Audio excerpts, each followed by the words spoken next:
ஆலயா cotton trending வேட்டிகள் ஷர்ட்டுகள்.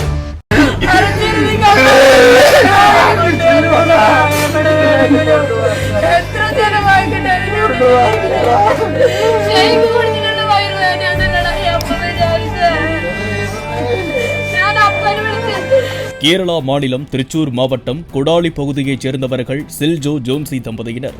இவர்களுக்கு 10 வயதில் அனேஷ் மற்றும் 8 வயதில் ஆல்ஜோ என்ற 2 மகன்கள் இருந்தனர். கடந்த சனிக்கிழமையன்று இரவு சகோதரர்கள் இருவரும் ஒரே அறையில் தூங்கியுள்ளனர். அப்போது நள்ளிரவில் இளைய மகன் ஆல்ஜோ அலறி துடித்து உள்ளார். இதனால் அங்கு வந்த தாயார் என்ன நடந்தது என கேட்க, ஏதோ என்னை கடித்தது போல வலிக்கிறது, அது மட்டுமில்லாமல் வாந்தி வருவது போல உள்ளதாக சிறுவன் கூறி வாந்தி எடுத்து உள்ளார். இரவில் சிறுவன் சிக்கன் மற்றும் பால் சாப்பிட்டதால் வாந்தி எடுப்பதாக நினைத்த தாயார் காலையில் பார்த்துக் கொள்ளலாம் தூங்கு என்று சிறுவனிடம் கூறியுள்ளார். காலையில் எழுந்த பெற்றோர் ஆல்ஜோவை எழுப்ப முயன்ற போது அவன் பேச்சு மூச்சின்றி படுக்கையில் கிடப்பதைக் கண்டு அதிர்ச்சியடைந்து உள்ளனர். உடனே ஆல்ஜோவை அருகிலிருந்த தனியார் மருத்துவமனைக்கு தூக்கிச் சென்று உள்ளனர். ஆல்ஜோவை பரிசோதித்த மருத்துவர்கள் சிறுவன் ஏற்கனவே உயிரிழந்து விட்டதாக கூறியுள்ளனர். இதனால் அதிர்ச்சியடைந்த பெற்றோர் கதறி அழுதனர்.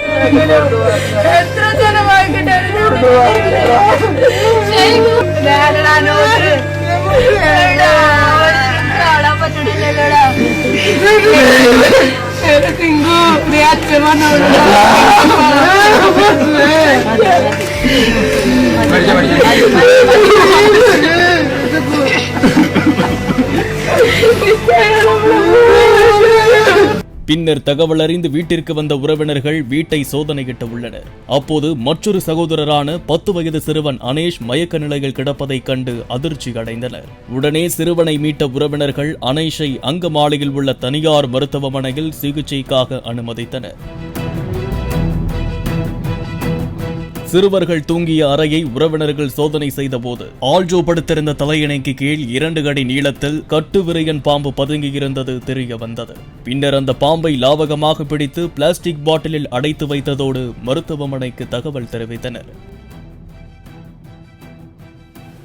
மயக்க நிலையில் இருந்த அனேஷ்க்கு வெண்டிலேட்டர் உதவியுடன் பாம்பு கடிக்கான உயர்தர சிகிச்சை வழங்கப்பட்டு வருகிறது. அதே நேரம் உயிரிழந்த சிறுவன் ஆல்ஜோ உடல் பிரேத பரிசோதனை செய்யப்பட்டு அதன் பின் உறவினர்களிடம் ஒப்படைக்கப்பட்டு நல்லடக்கம் செய்யப்பட்டது.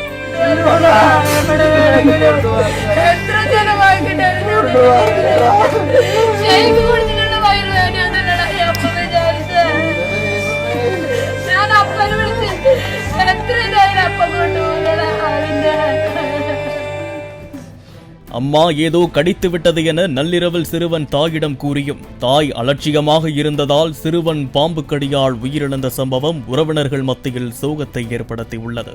இந்த சம்பவம் குறித்து திருச்சூர் மாநகராட்சி போலீசார் வழக்கு பதிவு செய்து விசாரணை நடத்தி வருகின்றனர்.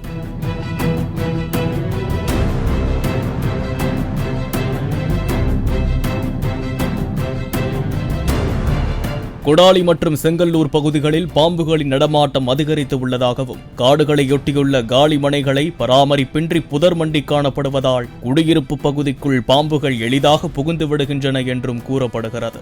இதனால் புதர்களை அகற்றி பாதுகாப்பாக இருக்க வேண்டும் என்றும் அப்பகுதியில் அறிவுறுத்தப்பட்டுள்ளது.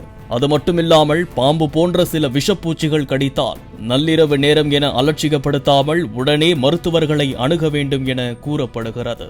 பாலிமர் செய்திகளுக்காக கல்குளம் செய்தியாளர் கண்ணன். ஆலயா காட்டன் ட்ரெண்டிங் வேட்டிகள் ஷர்ட்டுகள். பிளே ஸ்டோர் மற்றும் ஆப் ஸ்டோரில் இருந்து பாலிமர் செயலியை QR கோடு மூலம் பதிவிறக்கம் செய்யுங்கள். செய்திகளை உடனுக்குடன் பெறுங்கள்.